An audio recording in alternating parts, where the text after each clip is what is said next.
Complicado. Bueno, no ha sido excesivamente complicado, ¿no?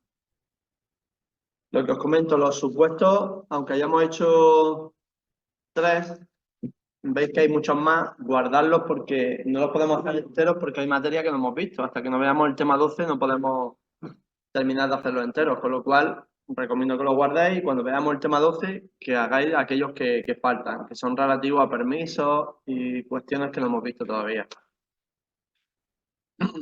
Bueno, del test, vamos a comenzar con el test y donde veamos alguna pregunta que queramos verla o comentarla, pues ahí no paramos, ¿vale? De la 1 a la 10.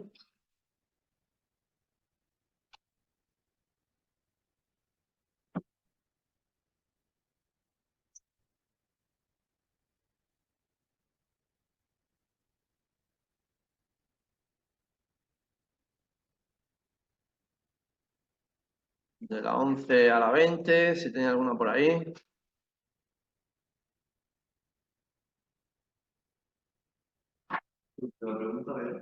La 10. Dice, conforme a lo establecido en el artículo 16 de la LOC, los internos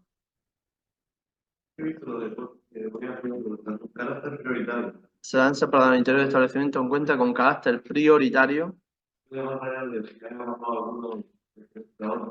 ¿El qué? Ahora de separar internos, si hay. Hay algunos con preferencia a otros, pero no todos por igual. Claro, exacto. Por eso es delta, todas las respuestas son correctas. Que no es que haya uno por encima de otro. No, no, todos son iguales. Vale, hasta la 20 hemos dicho.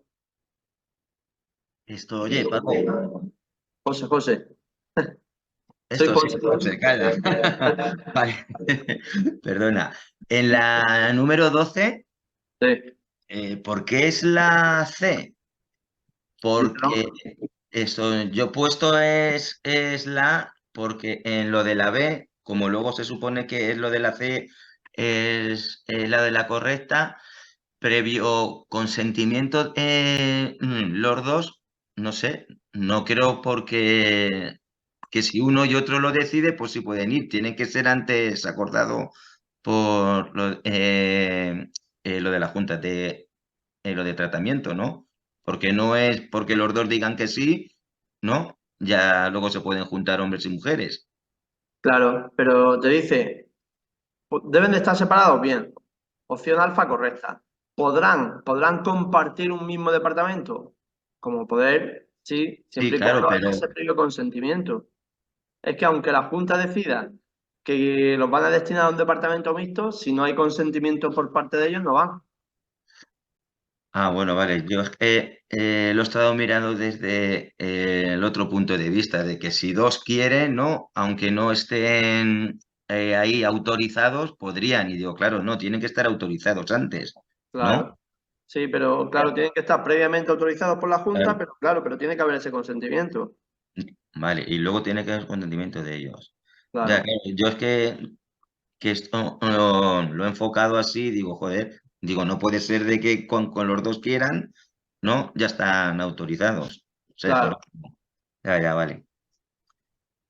Vale, seguimos. Hemos dicho hasta la 20. Tenemos alguna por ahí.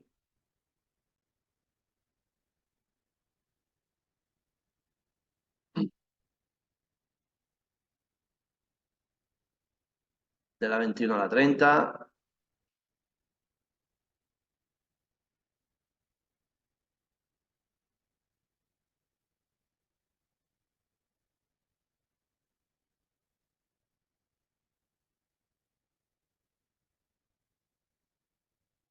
30, 31 a 40. ¿Hay alguna por ahí?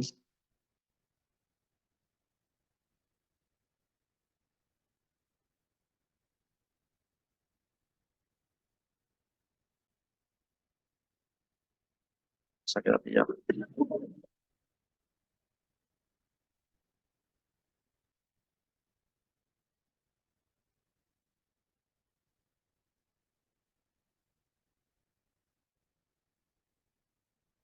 Cuarenta. 41 a 50.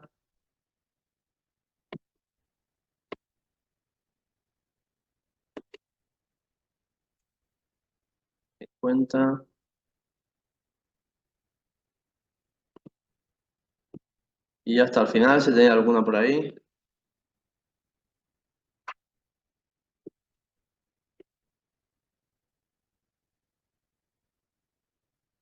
¿Ninguna más? Vale, pues cogemos el supuesto.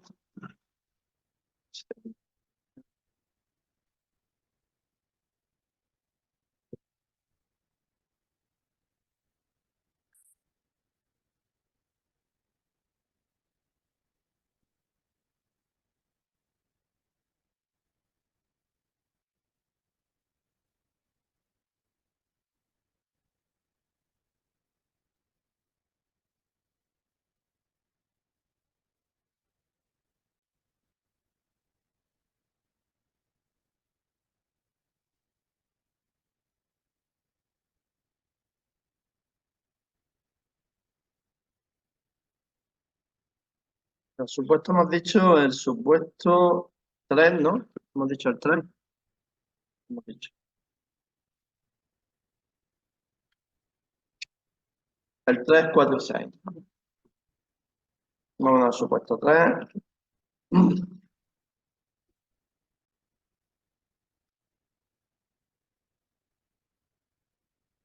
2.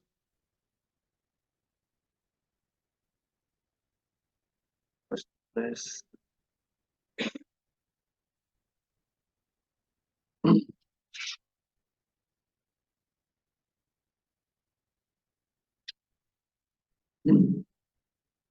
Bueno, vamos con el supuesto 3.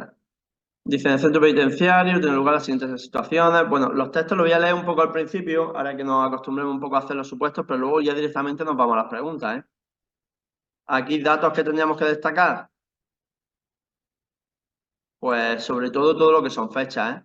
Federico ingresa al penado el día 9 del 9 para cumplir una condena de 5 años. Estos son 5 años, meses y días, ¿eh? O sea, tiene 5 años, 0 meses y 0 días. Es decir, una condena de 5 años por un delito de robo con violencia.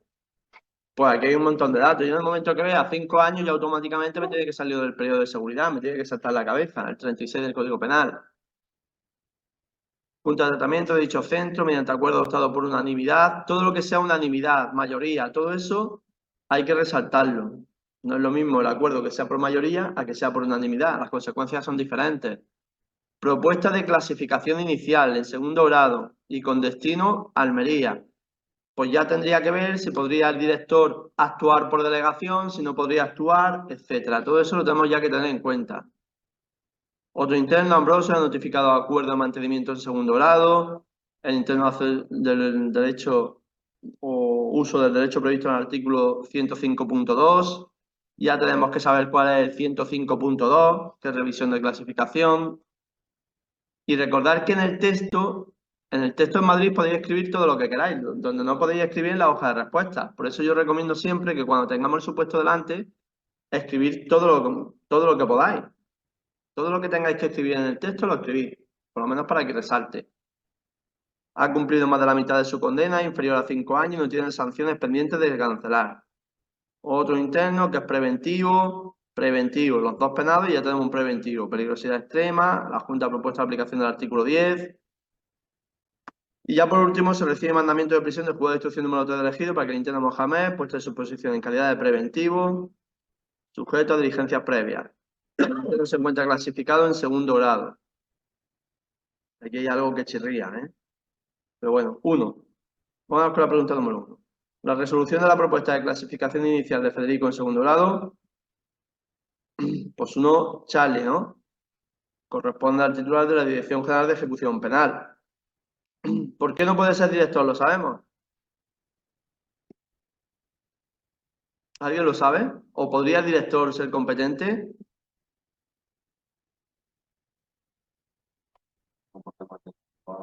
Exacto, exacto. Si aquí fuese la condena superior a 5 años, sí sería el director. Pero como no es superior a 5 años, una condena de 5 años Con lo cual, el centro directivo. ¿El centro directivo quién es? Dirección General de Ejecución Penal. Tened cuidado, ¿eh? Eso, sobre todo ahí suele caer bastante gente. 2. La resolución del cambio o mantenimiento de grado Ambrosio corresponderá, pues 2, alfa, al titular de la Dirección General. Pues exactamente igual, ¿eh? No se cumplen las condiciones para aplicar la orden 131, que se podrían dar, pero una condena inferior a 5 años, con lo cual no sería el director por delegación de competencia el competente para resolver, sino que se tendría que enviar al centro directivo. 3. La competencia para aprobar la aplicación de las previsiones del artículo 10 a Mortadelo, bueno, pues 3 delta, ¿no? Corresponden a la Dirección General. Aquí, cuando veamos algo relativo al régimen cerrado, aplicación del artículo 10, el director no tiene competencia, ¿eh? Aunque nos metan por medio según la orden 131, nosotros sabemos que el director no tiene competencia, por lo tanto, nos lo dejan más sencillo. Nos vamos directamente a la Dirección General de Ejecución Penal, centro directivo.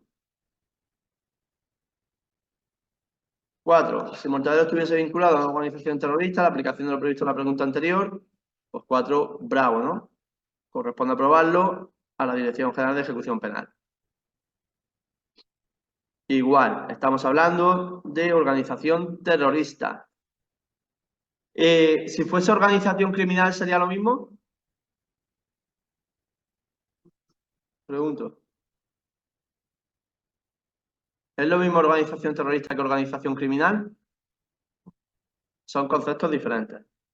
Aquí estamos hablando, si en vez de organización terrorista es una organización criminal y le quiero aplicar el artículo 10, ¿quién resolvería? ¿Director? ¿Todos de acuerdo? Venga a pensar. Sé que primeros de año, pero bueno. ¿Qué le estamos aplicando si aplicamos el artículo 10? Si aplicamos el artículo 10, ¿sabemos qué le estamos aplicando? Régimen cerrado. ¿A quién? ¿A un penado? ¿A un preventivo? ¿A un detenido?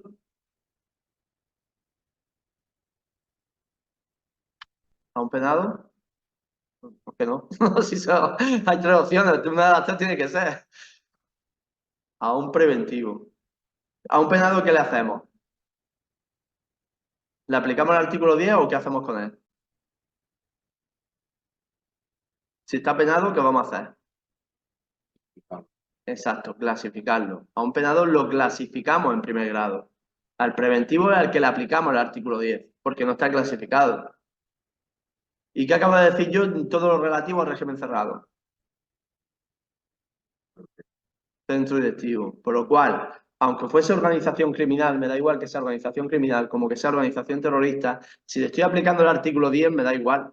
Va a ser centro directivo quien va a resolver. Eso es lo que estoy comentando. Que da igual que sea organización terrorista o organización criminal. Si le voy a aplicar el artículo 10, es decir, le voy a meter a un preventivo el régimen cerrado, ahí siempre va a ser el centro directivo. Va a ser la Dirección General de Ejecución Penal. Con lo cual, aquí ponemos organización terrorista, pero da igual que hubiese puesto organización terrorista como organización criminal. ¿Mm? Vale, 5. Cuando se recibe el mandamiento de prisión de Mohamed, pues 5 alfa, ¿no? El director, por delegación de la Dirección General, dejará sin efecto la clasificación en segundo grado. Aquí estamos hablando de la desclasificación. Aquí sí entra en juego la orden 131, ¿eh? Es cuando le llega una causa preventiva a un penado. Pues en esas circunstancias se desclasifica, se le quita la clasificación. ¿Y quién lo hace? El director por delegación de competencia. Vale, supuesto 4. Nos vamos directamente a la pregunta. Y dice, la autorización del grupo de comunidad terapéutica en el Centro Penitenciario de Almería. Pues 4 bravo, ¿no? Corresponde a la Dirección General de Ejecución Penal. Estamos hablando de la creación de un grupo de comunidad terapéutica, ¿eh? Sabemos que es el centro directivo, que en este caso es la Dirección General. 2. El programa de refuerzo de habituación de Daniel requerirá la autorización, pues 2, delta, del juez de vigilancia, ¿eh? Estamos con el 117. Estos artículos ya dije que eran muy importantes, 115, 116, 117, dije que eran bastante importantes. 3. La salida puntual a la institución exterior del viernes de Daniel. Pues 3. Charlie. Será autorizada por la dirección general. ¿Por qué? Porque son salidas puntuales. Si fueran salidas regulares, ¿quién sería? ¿Sería el mismo? Si en vez de una salida puntual es una salida regular. Sí, es por lo de juez de vigilancia penitenciaria, ¿no? Exacto. Ahí sería juez de vigilancia, ¿eh? Tened cuidado con lo puntual o regular. 4. La resolución de la clasificación en tercer grado de tratamiento de Daniel, pues 4 alfa, ¿no? Será acordada por el titular de la Dirección General. Estamos hablando de clasificación en tercer grado, ¿no? Directamente al centro directivo. 5. Y en cuanto a la autorización del permiso ordinario de 6 días de duración por el director, bueno, pues 5 delta. Es correcto por delegación del titular de la Dirección General. Aunque no hayamos visto todavía los permisos, pero bueno, ahí tenéis una pincelada de lo que veremos en el tema 12, que es la autorización de un permiso ordinario de 6 días. Que en este caso sería el tercer grado, ¿eh? El tercer grado lo autoriza siempre el director por delegación de competencia. Aquí, por ejemplo, sí tendríamos que diferenciar si es organización terrorista o organización criminal. Si es organización criminal, el director sí tendría competencia aquí, pero si es organización terrorista no tendría competencia. Y el supuesto número 6,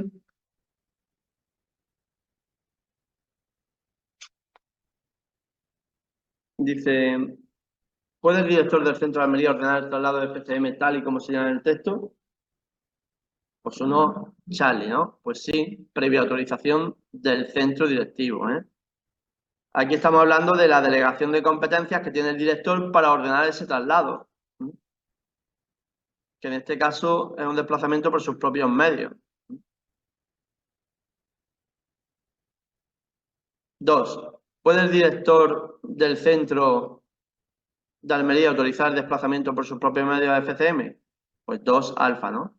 Pues no, aquí no está delegada esa competencia, la autoriza la Dirección General. Lo que tiene competencias para delegar es el traslado desde el centro penitenciario al CIS o del CIS al centro penitenciario, pero no la salida en autogobierno, ¿eh? 3. ¿Puede el director del centro de Almería autorizar el desplazamiento por su... Perdón. ¿El horario establecido de FCM para el disfrute de la salida a fin de semana? Pues 3 delta, ¿no? Ninguna respuesta es correcta. ¿Sabemos por qué?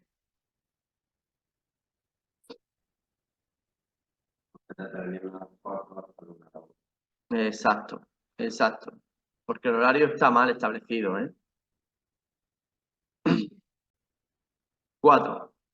¿A quién le corresponde la propuesta y autorización de las diferentes modalidades de vida de régimen abierto a los penados clasificados en tercer grado? Pues 4 bravos, ¿no? La propuesta a la Junta, la autorización al director del CIS por delegación de la Dirección General.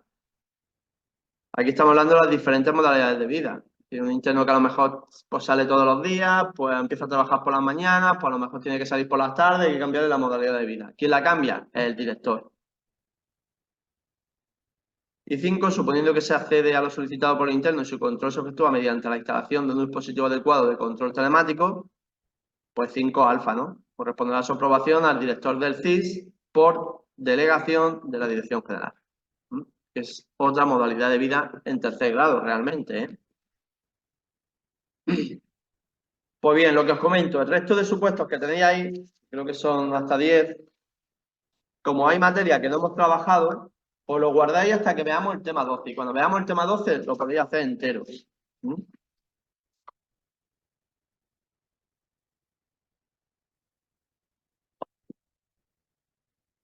Y nos vamos a pegar un repaso desde el tema 5 al tema 10, un poco de toda la materia. Vamos a recordar para que no quiero meter más contenido de materia para que podáis hacer esos repasos. Es decir, el objetivo ahora es no meter contenido para que podáis repasar. Ese es el objetivo, ¿eh? Nosotros.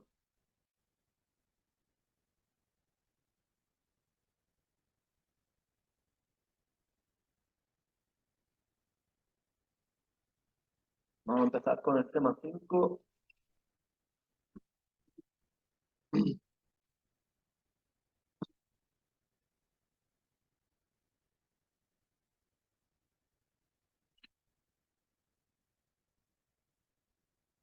Bueno, tema 5. No sé si recordáis que cuando hablamos del tema 5 dijimos que era uno de los temas más importantes de la oposición, ¿eh? Era sobre el cual entraban más preguntas, más supuestos y que era un tema esencial. Probablemente uno de los supuestos de este año, del día 4, probablemente a lo mejor uno de los supuestos es de este tema, casi seguro. Con lo cual, pues bueno, hay que tenerlo bien controlado, ¿eh? Ahora, sobre todo, en todos los repasos que vamos a hacer, donde entran mucho en juego los libros de esquemas. Todos los que tengáis los libros de esquemas ahora os van a ayudar muchísimo, porque en los repasos es donde tenemos que trabajar con ese tipo de material. En los repasos se trabaja menos con el temario. Cuando yo tenga que hacer un repaso de 5 temas en una semana o un repaso de 10 temas en una semana, pues no me voy a coger los 200 folios que tengo, sino que tengo que ir con conceptos esenciales y generales. ¿Dónde los tengo? O bien los esquematizáis vosotros para luego desarrollarlos, o bien a través de los libros de esquemas, que los tenéis ahí disponibles, y podéis trabajar con ellos. Me da igual, lo ideal es que lo hagáis vosotros. ¿Que no queréis hacerlo vosotros y queréis cogerlo de otra manera? Pues ahí tenéis los libros de esquemas para los que queráis. Pero sí es importante coger y captar lo esencial de cada tema, ¿eh? Muy bien, vamos a ir acordándonos un poquito de lo que nos decía el tema 5. Vamos a ir cogiendo lo fundamental, ¿de acuerdo? Aquí tenéis los principios y fines del régimen. Recordar que el artículo 71 de la LOC establecía el fin, que era el éxito del tratamiento, y se establecían unos principios de especialización y coordinación, ¿eh? El artículo 73 del reglamento, pues ya establece el concepto, define un poco lo que era régimen, y que también estaba, o que tenía un fin para el éxito de tratamiento, y que era la retención y custodia de reclusos. Y también siempre que debería de ser proporcional y coordinado. Los tipos de régimen. Ya dijimos que había 3 tipos de régimen: ordinario, abierto y cerrado. Dentro del ordinario, internos clasificados en segundo grado, penados sin clasificar, detenidos y presos. Régimen abierto, tercer grado. Régimen cerrado, internos clasificados en primer grado, que solo pueden ser penados, y los preventivos, en quienes concurran las mismas circunstancias. ¿Cuáles son las mismas circunstancias? Peligrosidad extrema o manifestación o inadaptación al régimen ordinario. Esta es una pregunta que cae en el examen tipo test casi todos los años, ¿eh? O sea, esto hay que tenerlo muy claro. Bueno, luego teníamos las limitaciones regimentales. Recordar que la limitación regimental no es otra cosa que limitar un poco el régimen de vida del interno. Es decir, si queremos mantener o proteger la integridad física de un interno y sabemos que corre peligro con el resto de internos de ese módulo, pues lo que hacemos es que lo sacamos al patio, por ejemplo, cuando no está en el resto de internos. Eso es una limitación regimental. Recordad que las limitaciones regimentales se pueden poner por el aseguramiento de la persona, por motivos de seguridad, por buen orden del establecimiento, por su tratamiento o por su grado de clasificación. Y que esta medida no puede suponer una equiparación de régimen cerrado. Es decir, yo al interno lo limito en su régimen de vida, pero no lo equiparo al régimen cerrado. También recordar que estas limitaciones regimentales se podían poner a petición del interno, por propia iniciativa del director, y que acuerda el director mediante resolución motivada. Teníamos 75.1, que esa sí la ponía el director, y 75.2, que era que ahí sí estaba la opción de que el interno pudiese pedirla. Hay que dar cuenta al juez de vigilancia, tanto del inicio como del cese de la medida, ¿eh? Y se tiene que notificar al interno. ¿Por qué se notifica al interno? Porque tiene la opción de ir en vía de queja. Esto es importante, ¿eh? Derecho de acudir en queja ante el juez de vigilancia, 76.2.g. Ya os dije que cada vez que veamos G, esto va a aparecer mucho. La G va a aparecer, la G es queja. Ya tenéis que asociar cada vez que veáis 72.2g en vía de queja. Claro, el interno no puede estar de forma permanente en una limitación regimental. ¿Qué es lo que hacemos? Proponer el traslado. Y cuando proponíamos el traslado, ¿quién lo propone? Pues en el caso de detenido y preso, el Consejo de Dirección, y en el caso de penado, la Junta de Tratamiento. Y siempre resolución del centro directivo. Los acuerdos de traslado se comunicaban a la autoridad judicial de la que dependían en el caso de detenido y preso y al juez de vigilancia en el caso de penado. Aquí hay que diferenciar las dos o los dos protagonistas que tenemos, por decirlo de esa manera, o preventivos o penados. Si es penado, hay que comunicarlo al juez de vigilancia, y si es un preventivo, del que dependa. Para decir, oye, mira, que no está Almería, que está en Jaén, por ejemplo. Formas de ingreso. Un poco para recordar las formas de ingreso que tenía una persona. Bien, una persona podía ingresar en un centro penitenciario en calidad de detenido, en calidad de preso o en calidad de penado, ¿eh? Recordar que si ingresaba en calidad de detenido, podía venir o bien por orden de detención judicial directamente del juez que manda esa orden de detención, o bien podía venir a través de una orden de detención de la Policía Judicial o del Ministerio Fiscal. Si viene a través de la Policía Judicial o del Ministerio Fiscal, hay que legalizar la situación. Si es el juez el que te mete en prisión detenido, no hay problema porque ya está legalizado. Pero si es la Policía Judicial o el Ministerio Fiscal, hay que legalizarlo. ¿En qué periodo de tiempo se legaliza? En las primeras 24 horas. Te viene la Fiscalía con un hombre que está detenido, te presenta la documentación, pues el director en las primeras 24 horas se tiene que poner en contacto con el juzgado y decirle, oye, mira, ¿qué hacemos con este hombre? Porque si recordamos cuál es el periodo máximo de detención, ¿lo sabemos? 72 horas. Pues en las primeras 24 horas hay que legalizar esa situación. Si a las 72 horas no tenemos respuesta, hay que excarcelarlo. O bien que tenga un plazo de detención menor, que eso te va a venir en la propia orden de detención de la Policía Judicial. Los datos de la Policía Judicial las tenemos que tener claros, ¿eh? Dato identificativo, delito imputado, que sea de disposición judicial, hora y día del vencimiento del plazo máximo. Y por parte del Ministerio Fiscal, pues exactamente igual. Los datos identificativos de la diligencia de investigación y el momento del vencimiento del plazo máximo de detención. El preso solamente puede venir a través de un mandamiento de prisión y el penado a través de una sentencia firme.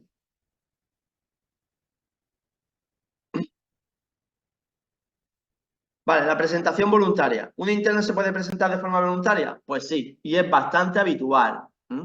Podrá ser admitido, además pone podrá, ¿eh? No es imperativo, podrá. El director decide si lo admite o no. Se hace constar en su expediente y si se lo solicita, pues se le entrega el certificado. Cuidado con el tema de los certificados, que también lo preguntan en el examen tipo test. El director recaba del juez o del tribunal en las 24 horas siguientes al ingreso a la legalización. Aquí igual, aquí aunque ingrese de forma voluntaria, hay que legalizarlo. A ver si la documentación que trae es falsa. Por lo tanto, en las primeras 24 horas se legaliza esa situación. En el caso de evadidos, pues se piden los datos necesarios y si a las 72 horas no se legaliza la situación, pues se les excarcela igual que si fuese un detenido.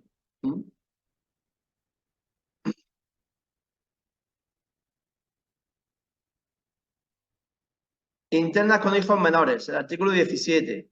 Recordar que estamos hablando de menores de 3 años. La dirección admite. Aquí no es facultativo, aquí es que admite directamente. Si viene la madre con un niño menor de 3 años, se admite al hijo menor de 3 años. Si solicita acompañarla, es decir, viene la madre y viene con el niño, la dirección, el director admite al menor y la madre puede pedir que se mantenga en el interior con ella. Si pide que se mantenga en el interior con ella, alguien lo tiene que autorizar. ¿Quién lo autoriza? El Consejo de Dirección. ¿Y qué tiene que acreditarse? Pues primero tiene que acreditarse que es la madre, obviamente, que no hay riesgo para el menor y hay que acreditar la edad, que realmente tenga menos de 3 años, ¿eh? Se pone en conocimiento del Ministerio Fiscal. ¿Qué puede ocurrir? Que los hijos estén fuera, en el exterior, y la madre quiera tenerlos en el interior con ella.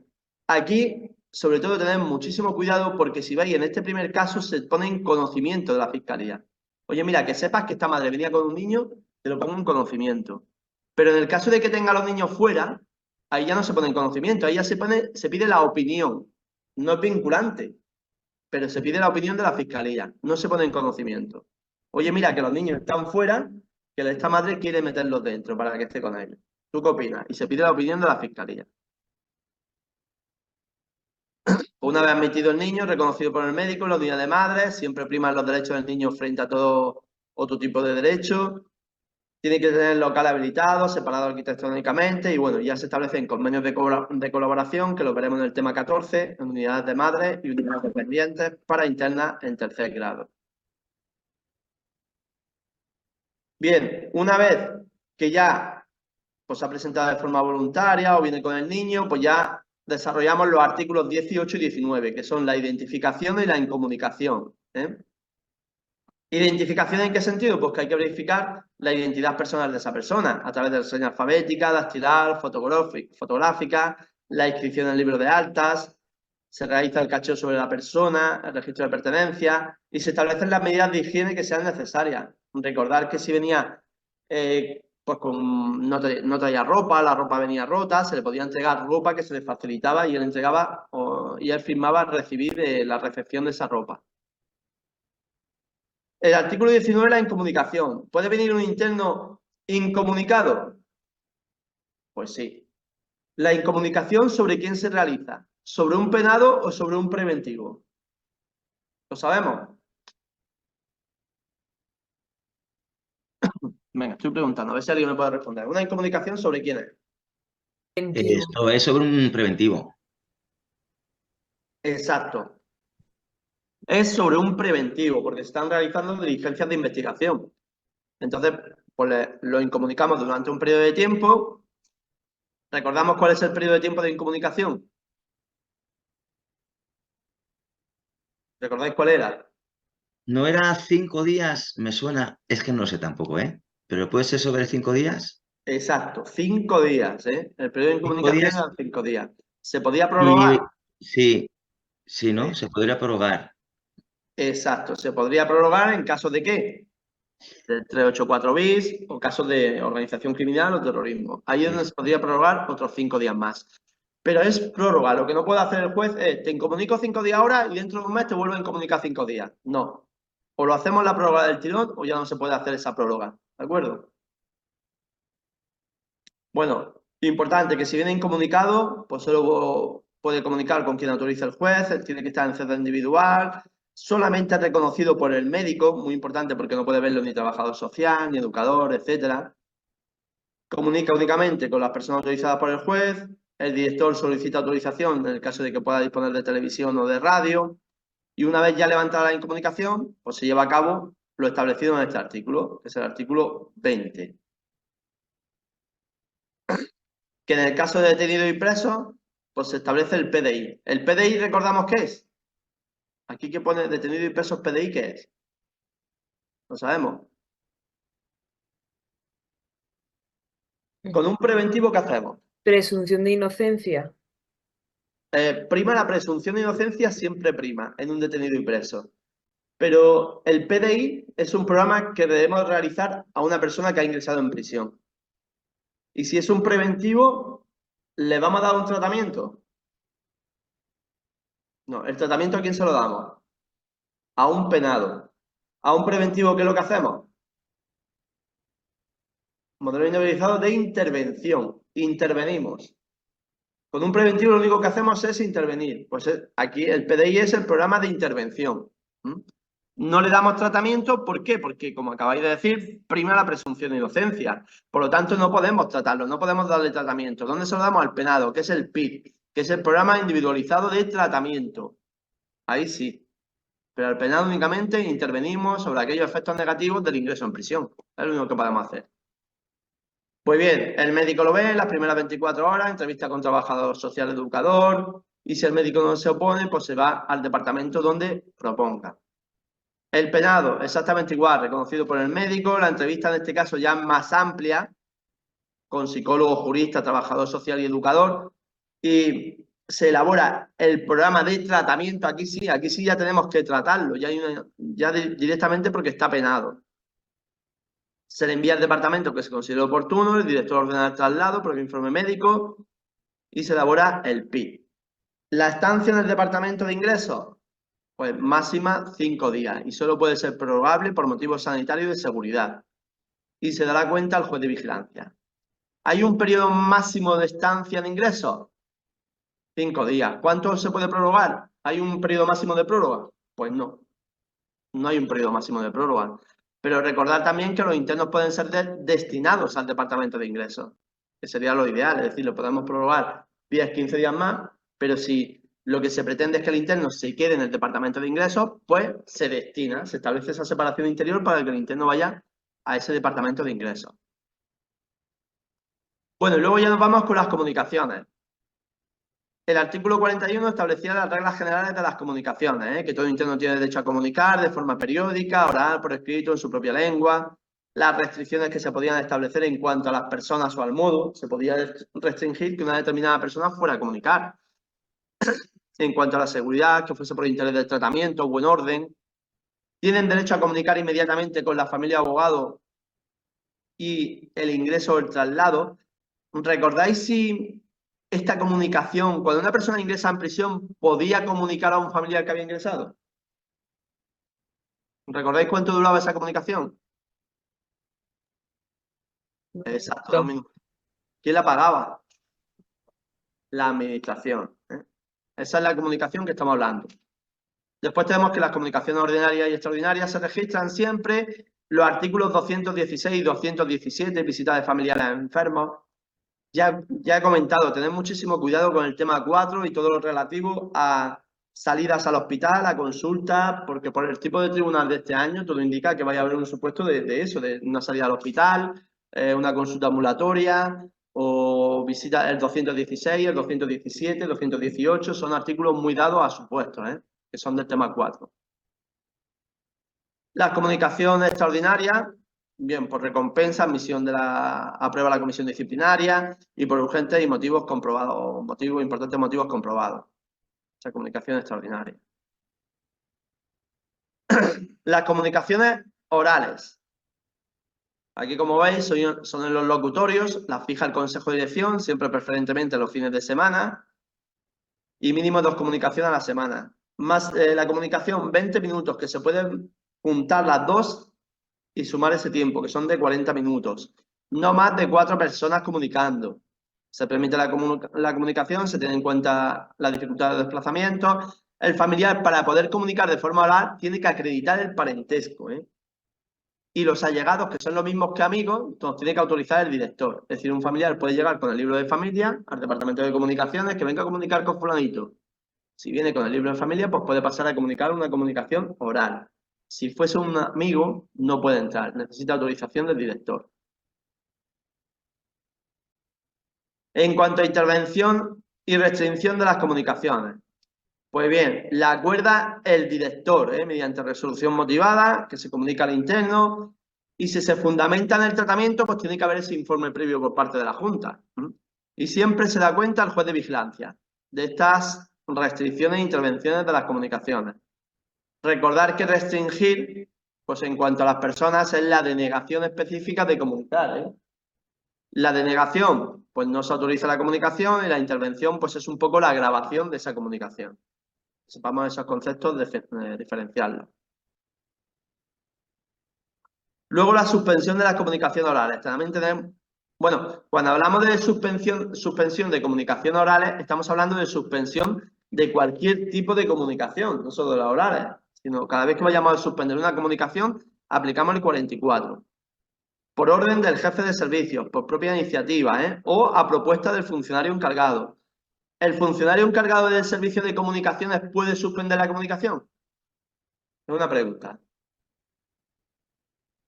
Se están peleando allí un interno con otro interno en el departamento de comunicaciones. ¿Puede el funcionario del servicio de comunicaciones que lo está viendo suspender la comunicación? Sí. ¿Sí? ¿Alguien más? Sí, de forma provisional. ¿Qué más? Aquí, ¿qué es lo que pone? Por orden del jefe de servicio. ¿Y aquí qué pone? Propuesta del funcionario encargado de servicio. Es decir, soy el funcionario de comunicaciones, estoy viendo una pelea en comunicaciones, ¿puedo suspender la comunicación? No. ¿Puedo proponer la suspensión de la comunicación? Sí. Yo propongo la suspensión de la comunicación al jefe de servicio y el jefe de servicio ya da la orden de suspender la comunicación. Pero es más, esa suspensión del jefe de servicio es provisional. Esta suspensión del jefe de servicio es provisional, se comunica al director y si éste la rectifica, entonces se suspende. El subjefe de servicio tiene una suspensión provisional y el director la suspensión es definitiva. Y si ya se ratifica la medida, se pone en conocimiento del juez de vigilancia.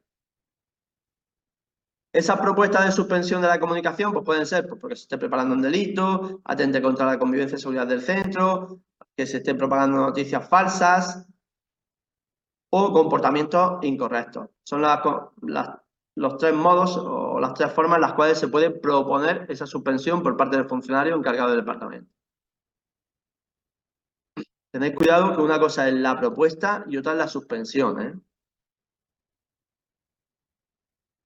Comunicaciones íntimas con familiares y de convivencia. Pues bien, aquí ya estamos hablando de los vis a vis. Aquí es previa solicitud del interno o a solicitud del interesado, tanto íntimas, familiares como en convivencia. Este cuadro lo tenéis muy bien, un poco para diferenciar cada una de ellas. Las íntimas es una al mes, familiares una al mes, convivencia una al trimestre como mínimo, siempre son como mínimo, ¿eh? La duración que es de 1 a 3 horas, excepto la de convivencia, que son máximo 6 horas. En las íntimas se comunica con el cónyuge, familiares con familiares y allegados hasta 4, y en convivencia máximo hasta 6 familiares, y con hijos máximo 10 años. Siempre muy importante para aquellos internos que no disfruten de permisos ordinarios de salida, prohibido pasar paquetes o bolsos, y las de convivencia son compatibles tanto con las íntimas como con los familiares. ¿700 euros me puedo pedir al interno el pensado? Claro. Aquí en la íntima las pide el interno, y en la otra las pueden pedir el interesado, que pueden ser tanto el interno como la familia. En la íntima es la única que solo pide el interno. Exacto.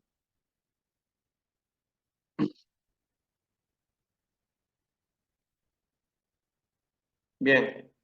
Las comunicaciones escritas. Comunicaciones escritas estamos hablando de las cartas, ¿eh? Pues en las cartas no hay limitaciones, salvo que estén intervenidos. Pueden enviar y recibir todas las que quieran, salvo que estén intervenidas. En el caso de que estén intervenidas, únicamente son las que envían. Se restringe las que envían, no las que reciban. Pueden recibir todas las que quieran. Depósito en sobre cerrado y se registran. En caso de intervención se hace en sobre abierto. Pueden ser devueltas. La correspondencia de entrada la debe de entregar el funcionario encargado de servicio, el de la dependencia, y en caso de intervención la acuerda el director por razones de seguridad, orden, tratamiento. Se notifica al interno y al juez de vigilancia también, tanto para penados como para preventivos, da igual. ¿Se pueden intervenir las cartas con el abogado? No se pueden intervenir, salvo que lo diga una autoridad judicial. Si el juez decide que se deban de intervenir las comunicaciones del interno con el abogado defensor, solamente lo puede hacer un juez. Intervención entre internos de distintos centros, la acusa el director de origen, y la intervención es por parte del director. Se notifica al interno y al juez de vigilancia. Como veis, cada vez que hay una intervención, siempre al juez de vigilancia. Hay que comunicárselo,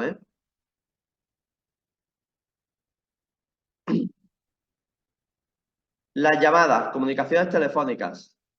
Pueden autorizarse llamadas, pues bueno, por un familiar que reside en localidad ajena, que no pueda desplazarse o que no tenga que comunicar algún asunto importante. El interno solicita a la dirección el llamar por teléfono.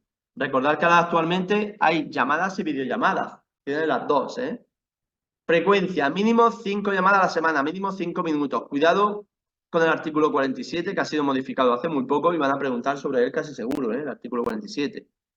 Ahora son mínimo 5 llamadas, no máximo, sino un mínimo de 5 llamadas a la semana y mínimo 5 minutos, Esto lo paga el interno, lo que hemos dicho, salvo la llamada de ingresos, que son 2 minutos, y no se permiten llamadas del exterior, salvo un caso excepcional que lo determine el director.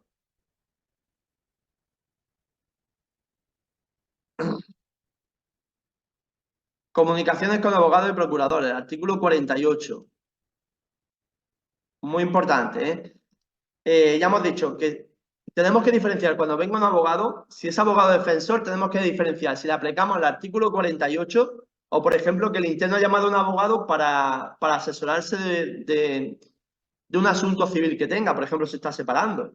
Ahí no sería abogado defensor en el asunto penal, sino que sería un abogado que está asesorándose en un asunto civil.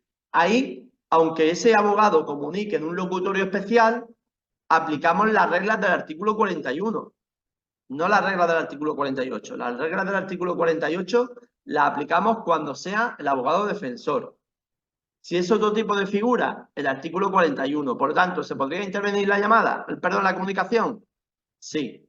¿Se podría suspender? Sí.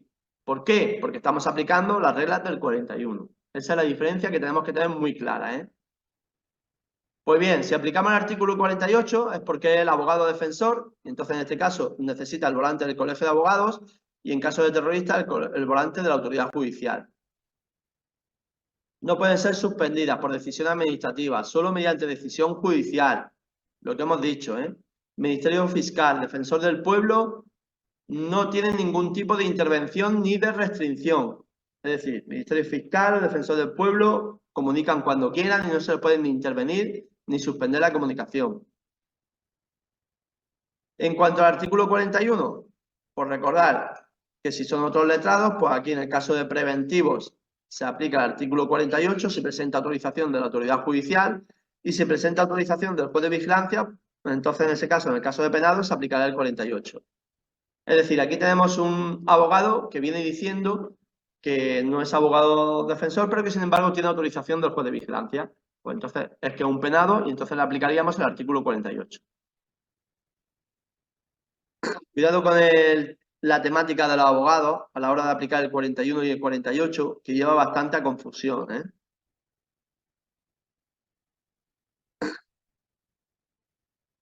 Bueno, luego en cuanto a paquetes y encargos, pues bien, recordar que se entregan en una dependencia habilitada, que normalmente es la unidad de comunicaciones, que el Consejo de Dirección es quien acuerda los días y horas, tanto de entrada como de salida.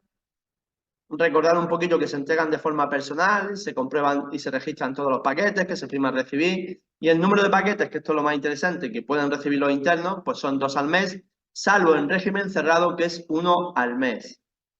El peso máximo 5 kilos y no se computan ni libros, ni publicaciones, ni ropa.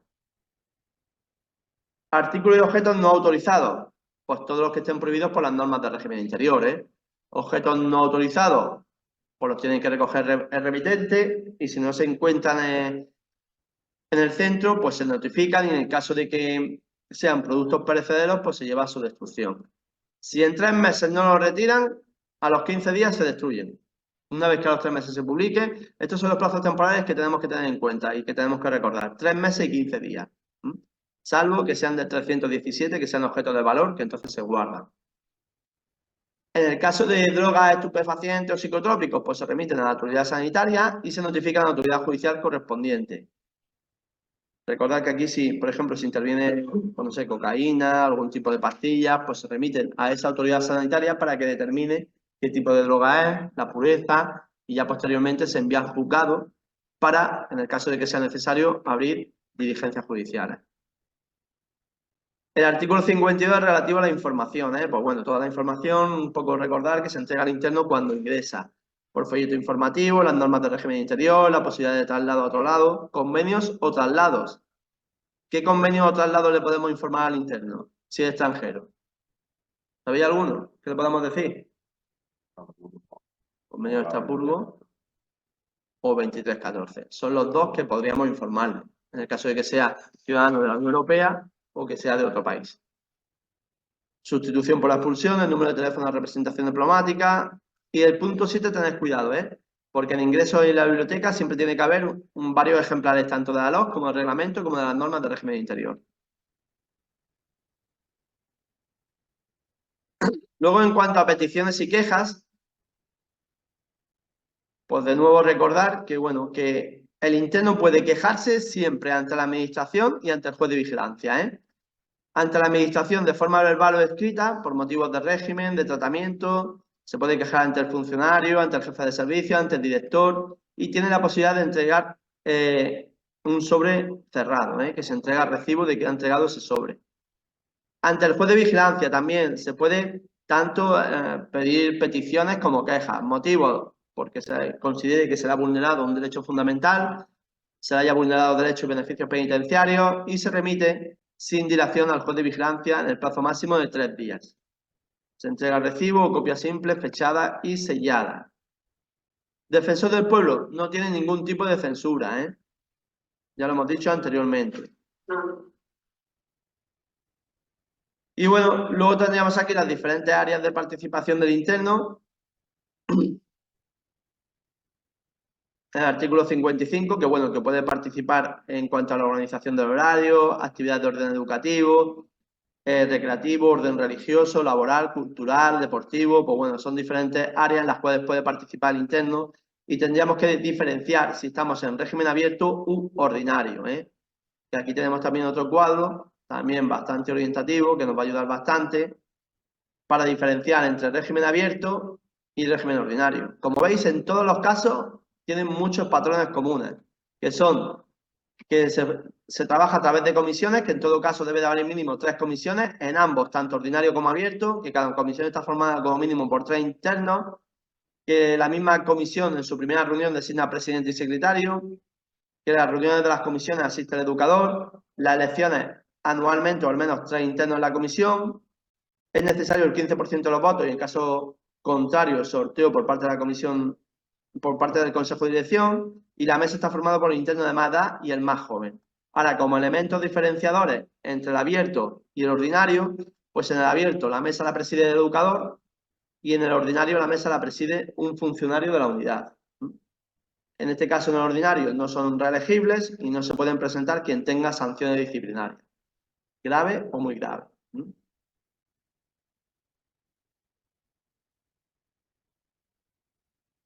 Bien, las conducciones. ¿Quién tiene las competencias en las conducciones? El centro directivo.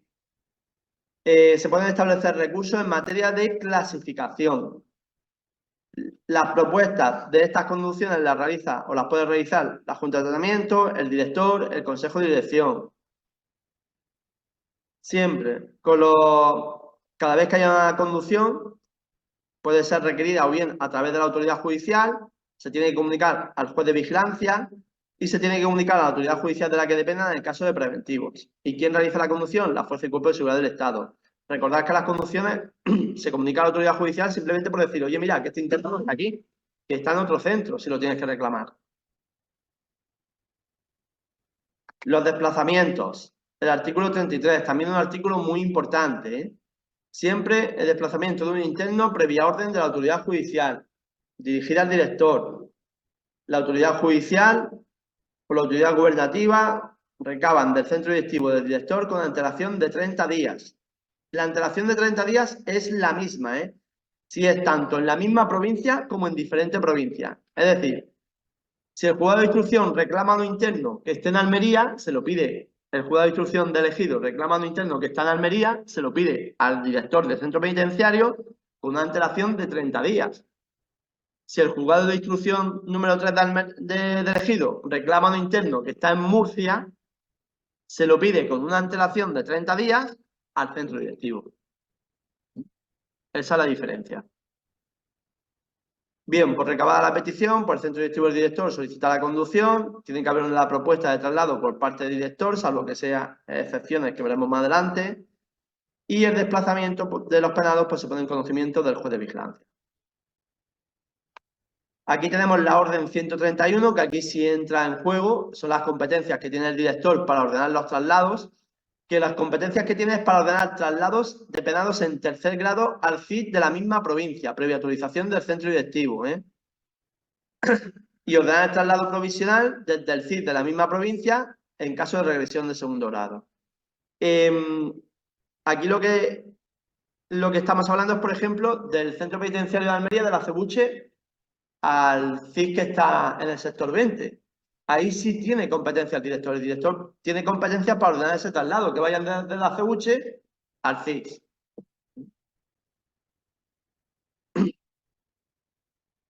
Y luego tendríamos los desplazamientos a hospitales no penitenciarios, consultas, ingresos hospitalarios. Este es el artículo 155.4, que aún no lo hemos visto, que lo tenemos que ver en el tema 12, son permisos extraordinarios, pero bueno, ya para que tengáis una pincelada, que se pueden conceder permisos extraordinarios a penados clasificados en segundo o tercer grado para que vayan al hospital a una consulta, ¿eh? Ese permiso puede durar hasta 12 horas, el ingreso del permiso hasta 2 días, y puede haber una prolongación, debe ser autorizado por el segundo grado por el juez de vigilancia y en tercer grado por el centro directivo. En este caso también entra en juego la orden 131. Y aquí tenéis cuidado porque estos permisos también los puede conceder el director para aquellos internos que disfrutan de permisos ordinarios de salida, incluidos organización criminal, ¿eh? Incluido organización criminal, que es importante. Y bueno, y aquí tenéis las diferentes vías para que un interno acuda al hospital. Muchas de ellas ya las hemos visto, otras no, pero bueno, el 35 y 218 ya las hemos visto en el tema 4, que es para consulta o un ingreso hospitalario. 210 la hemos visto, que es el salida forzosa, no voluntaria. El 155 aún no lo hemos visto, que son permisos extraordinarios, la veremos en el tema 12. 37, desplazamiento por sus propios medios, que también la hemos visto ya. Y el artículo 154, que aún no lo hemos visto, que lo veremos en el tema 12 también, que es un permiso ordinario que también permite la posibilidad de ir al hospital. Y el 87, que sí lo hemos visto, que lo veremos en las siguientes presentaciones, como salida a fines de semana para poder salir al hospital. Y luego tenemos las diferentes formas o medios para poder hacer las conducciones, que son siempre respetando la dignidad del hecho del interno, el medio de transporte más idóneo. ¿Pueden los funcionarios de instituciones penitenciarias realizar un traslado? Podrían, en principio no, en regla general no, salvo de forma excepcional en determinados motivos en los cuales sí podría realizar ese traslado un funcionario de instituciones penitenciarias. El artículo 37 establece los supuestos especiales, tanto en segundo y tercer grado, previa autorización del centro directivo. Los niños que no puedan o se debe de trasladar siempre y cuando no se hiera la sensibilidad del menor. Y cuando viene la fuerza y cuerpo de seguridad a recoger a un interno, pues recordar que hay que entregárselo al jefe de la escolta mediante un acta y se entrega no solo al interno, sino que se entregaba al interno el expediente y su equipaje. Se entrega racionado en frío en el caso de que sea necesario y el expediente médico pues también se entrega con la atención sanitaria pues que precisa el interno. Los tránsitos. ¿Recordáis que era un tránsito? Que para el otro centro de forma temporal. Imaginaros que el interno tenga que ir a Galicia, pues sale de Almería y tiene que ir a Galicia, pues para a lo mejor en Madrid, tránsito realiza un día y al día siguiente sigue para Galicia. Pues bien, en el caso de tránsito, se separan del resto de los reclusos. ¿El suplicatorio qué era? Pues que voy de camino a Madrid y a la altura de Jaén se rompe el autobús. Se rompe el coche de la conducción. Pues bien, pido un suplicatorio para ingresar esos internos en Jaén en modo de tránsito. Eso sería un suplicatorio.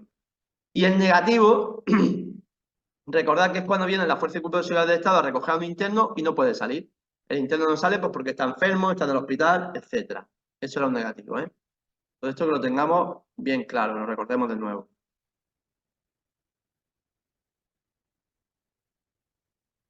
Pues bien, esto es 5, dejamos el tema 5 y vamos a coger el tema 6.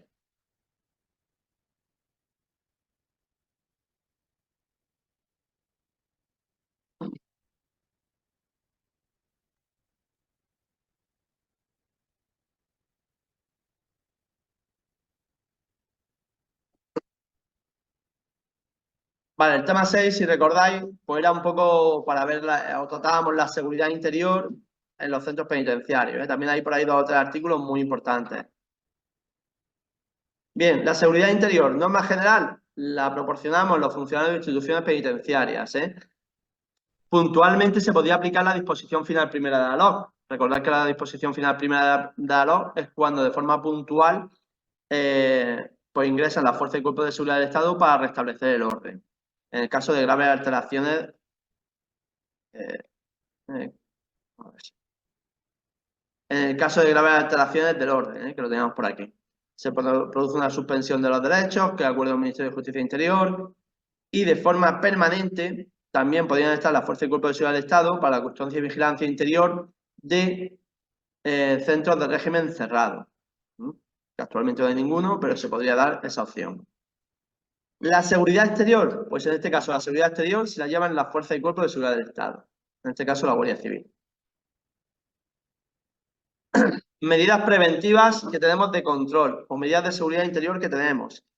La establece el artículo 65, que son la observación de los internos, recuentos, registros, cacheos, cambios de celda, asignación adecuada de destinos y actividades y cautelas propias de las salidas tanto fuera de los módulos como del establecimiento. Esas son las medidas de seguridad interior que tenemos.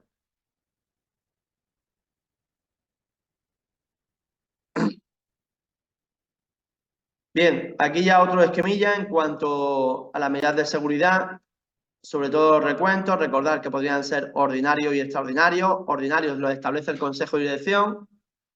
Normalmente hay 3 recuentos ordinarios, por la mañana, mediodía y por la noche. Extraordinarios los que determina el jefe de servicio y siempre se tiene que hacer un parte que se eleva al jefe de servicio. Los registros, cacheos, requisas, pues bien, sobre todo hay que prestar mucha atención al cacheo con desnudo integral, ¿eh? Ahí hay que prestar muchísima atención. Casos de que tenga objetos peligrosos, que tenga alguna sustancia que sea dañina para la salud, pues ahí autoriza el jefe de servicio ese cacheo que se comunica al juez de vigilancia.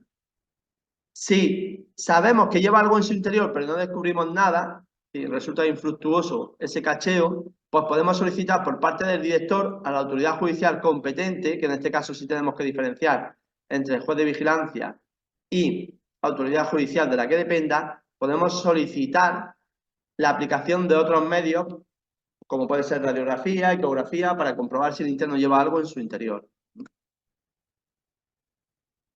En el caso de intervención, pues bueno, se va a intervenir todos aquellos objetos que sean peligrosos, que sean prohibidos, que se retire y se deja constancia. Y los objetos de valor, pues ya hemos dicho que se remiten a su director de seguridad. Aquí tenéis un pequeño cuadro comparativo entre los recuentos ordinarios y extraordinarios, ¿eh? Un poco para que sepáis diferenciar entre los ordinarios, las características principales de los ordinarios en cuanto a la realización, de los extraordinarios, cómo se realiza la práctica, el reflejo documental que hay que tener y la finalidad propia de uno y de otro, ¿eh? Esto es un poco orientativo para que sepáis diferenciar uno y otro. Luego los conceptos de requisa, registro, pues tenemos que tener un poquito claro. El registro se realiza sobre personas o enseres. La requisa se puede realizar también sobre personas o dependencias de un establecimiento. Y el cacheo solo se realiza sobre las personas. El cacheo puede ser por motivos de... Bueno, el cacheo ordinario puede ser por motivos de palpación o medios electrónicos, medios a través de la palpación o de una raqueta, por ejemplo, que serían los medios electrónicos. Y los integrales lo autoriza el jefe de servicios, que es el que acabamos de decir anteriormente, ¿eh? Funcionario del mismo sexo, en lugar cerrado, y si persiste la sospecha, por lo que hemos dicho, se pide autorización al juez. En caso de urgencia, pues se pueden mezclar los 3 tipos de cacheo, ¿eh? También. Casos de intervención. El artículo 70 del reglamento. Pues bueno, ya hemos dicho que se pueden intervenir objetos peligrosos o prohibidos, se tiene que tener constancia por escrito y en algunos casos se puede remitir a la autoridad judicial competente. Los objetos de valor subdirector, dinero administrador. Este es el 317, ¿eh? Y este lo tenemos que ver en el tema 20, pero bueno, ya lo estamos viendo a lo largo de todo el temario, que hay que tener muchísimo cuidado. Objetos de valor subdirector de seguridad, dinero administrador. Y los internos podrán autorizar a que otra persona retire lo intervenido. Es decir, se le puede intervenir un móvil, pero el interno puede pedir que venga un familiar a retirar ese móvil. Y luego, las causas de utilización de los medios coercitivos, el artículo 45, tenemos que diferenciar entre las causas para poder utilizar un medio coercitivo y los propios medios coercitivos, ¿eh? El artículo 45 establece las causas, que son impedir actos de violencia, evitar daño de los internos a sí mismos a otras personas, vencer la resistencia activa o pasiva. Y luego ya, el artículo 72, pues ya establece tipos de medios coercitivos, ¿eh? Que son aislamiento provisional, fuerza física, defensas de goma, los aerosoles y las esposas o sujeciones mecánicas. Recordar que el uso es proporcional, ¿eh? No se puede aplicar de forma desproporcional, por un tiempo necesario, estrictamente necesario. Y no se va a aplicar a internas que estén convalecientes graves, que tengan hijas consigo, salvo que haya una excepción de peligro inminente para su integridad o para terceras personas. ¿Quién autoriza los medios coercitivos? El director. ¿Lo puedo aplicar yo de forma urgente? Sí. Luego, de forma inmediata, se lo tengo que poner en conocimiento. Y hay que ponerle en conocimiento del juez de vigilancia tanto la adopción como el cese del medio coercitivo. Están depositados donde el director considere más idóneo. Y en caso de graves alteraciones, recordar el 72.5, que se puede pedir, recabo es pedir, ¿eh? Cada vez que hablamos de recabar, es pedir. Se puede pedir que ingresen la Fuerza y Cuerpo de Seguridad del Estado, pues para algún conflicto grave que se tenga. Y luego los FIES. Pues bueno, de los FIES, pues por lo menos saber diferenciar los 5 tipos de FIES que hay, ¿eh? FIES 1, que es control directo, FIES 2, delincuencia organizada, FIES 3, banda armada, FIES 4, funcionarios de seguridad, funcionarios de instituciones penitenciarias, y FIES 5, características especiales. Las altas y las bajas las produce el centro directivo. Recordad que había otro tipo de ficheros, que eran los ficheros A, B y C. ¿Recordáis a qué pertenecían? ¿A qué pertenecían? ¿Nos recordáis? Musulmanes, radicalismo islámico, los grupos A, B y C. Los tres grupos A, B y C pertenecen a FIES 5. Es decir, si yo tengo un interno que pertenece al grupo A, pues ese grupo A está dentro del FIES 5. Que pertenece al grupo B, pues está dentro del FIES 5. Que pertenece al grupo C, también dentro del FIES 5.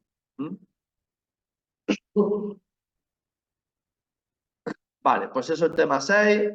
También un poquito a modo recordatorio.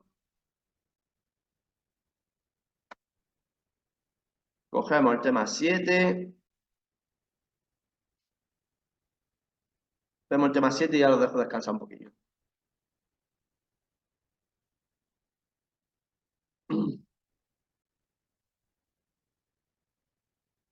Y bueno, el tema 7, pues estábamos hablando un poco de los diferentes tipos de régimen ya, régimen ordinario, régimen de preventivos. Y bueno, lo importante es el concepto de establecimiento penitenciario, que lo tenemos en el artículo 10.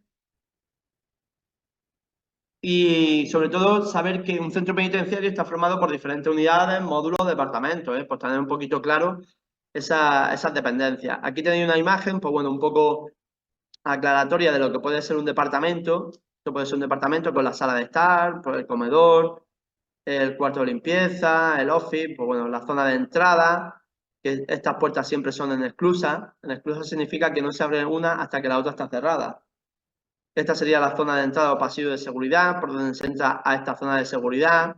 Y bueno, y aquí estarían pues todas las demás dependencias, gimnasio, escuela, peluquería, talleres, etcétera, que todo esto es lo que se abriría pues a primera hora de la mañana. De esto no deben de preguntar nada, pero bueno, un poco para que visualmente entendáis un poco cómo es un centro penitenciario. Esto sería por la parte superior de eso que acabamos de ver, con las diferentes celdas. Por aquí, a la hora de hacer el recuento, pues lo haríamos por aquí. Iríamos pues de celda en celda, comprobando que están todos los internos y que están vivos. Eso es lo que tendríamos que hacer, ¿eh? Y aquí, pues bueno, otra perspectiva pues, de esa planta superior. Aquí tenéis lo que es una celda. Pues bueno, pues esta es la estructura normal que se tiene en todos los centros, ¿eh? 2 camas, aquí por detrás estaría la televisión, las 2 estantes, uno para cada interno, las 2 mesas, las 2 sillas, el cuarto de baño y aquí detrás pues estaría la ducha. Un poco para que os hagáis una visual de cómo puede ser un centro simplemente, ¿eh? Y bueno, y estos son los diferentes modelos. Este es el antiguo, el modelo radial. Hay otro más antiguo todavía, que es el de Ocaña. Si veis la prisión de Ocaña, Ocaña es un cuadrado nada más, que son la antigua galería. Este ya era un modelo moderno, que era de forma radial, en el cual todo el mundo estaba en el centro y después pues, por los radios las diferentes galerías. Esto se utilizó porque una vez que tomaban el centro, pues se quedaban con toda la prisión. Por eso ese modelo se quitó rápidamente. Y estos son los modelos que hay actualmente, que son las estructuras de estos centros tipos. Que probablemente vosotros vayáis a estos centros penitenciarios, que son como bastante más módulos, separados unos de otros, etcétera, ¿eh? Pues bueno, esto es un poco para que le echéis una pequeña visual.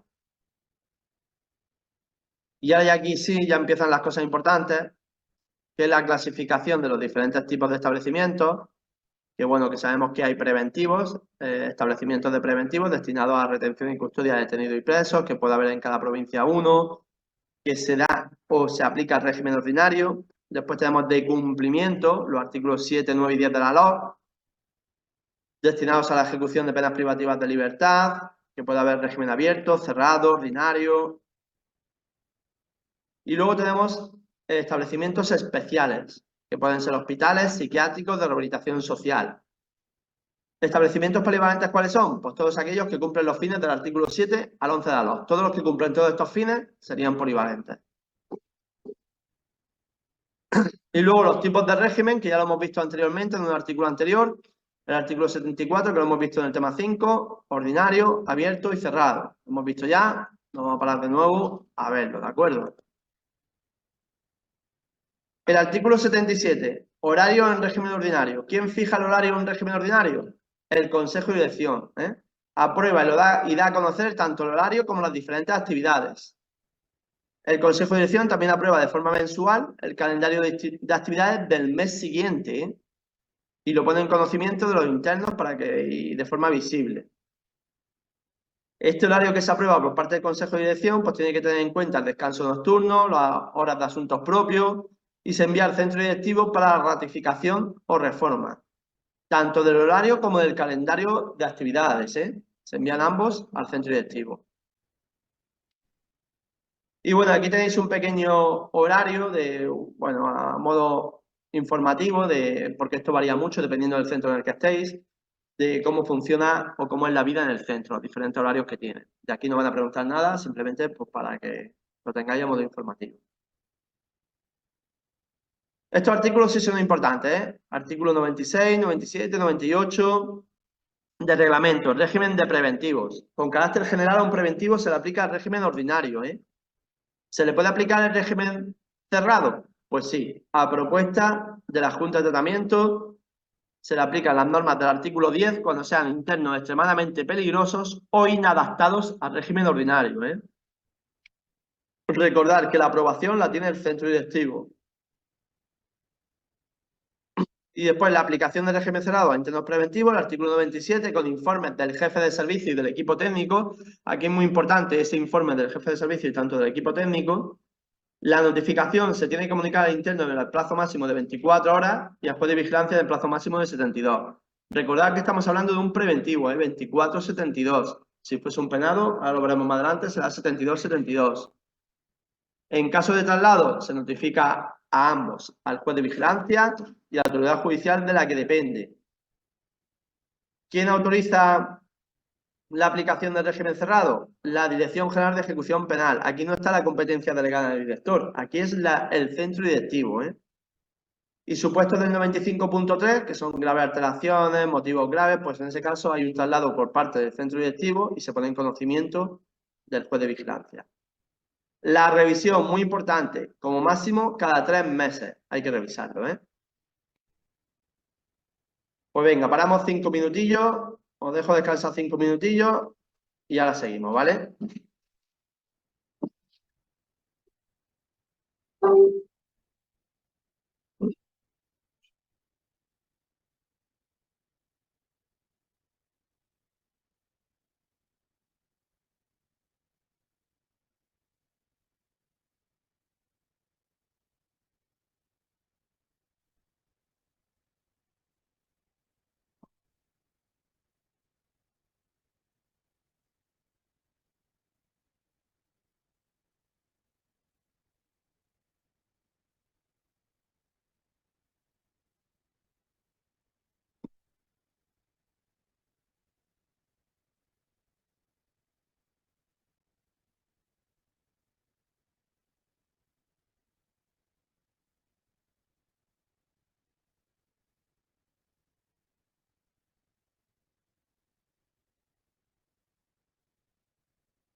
Vale.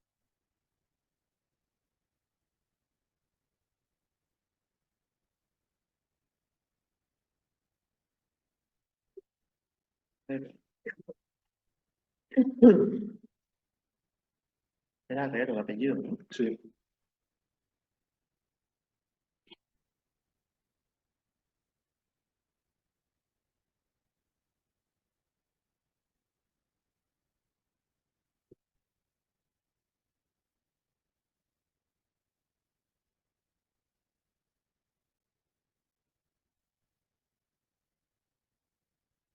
van aparte, ¿sabes? Te doy primero esto.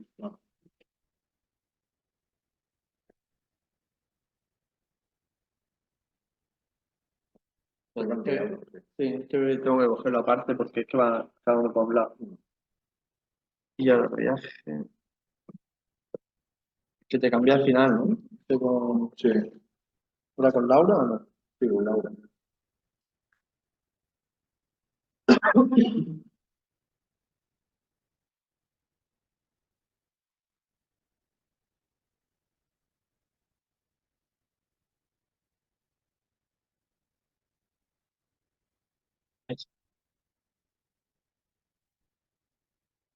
Ya está. Sí.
Bueno, pues régimen cerrado, vamos a ver un poco las diferentes modalidades, régimen abierto. No se ve ahí, ¿no? En pantalla.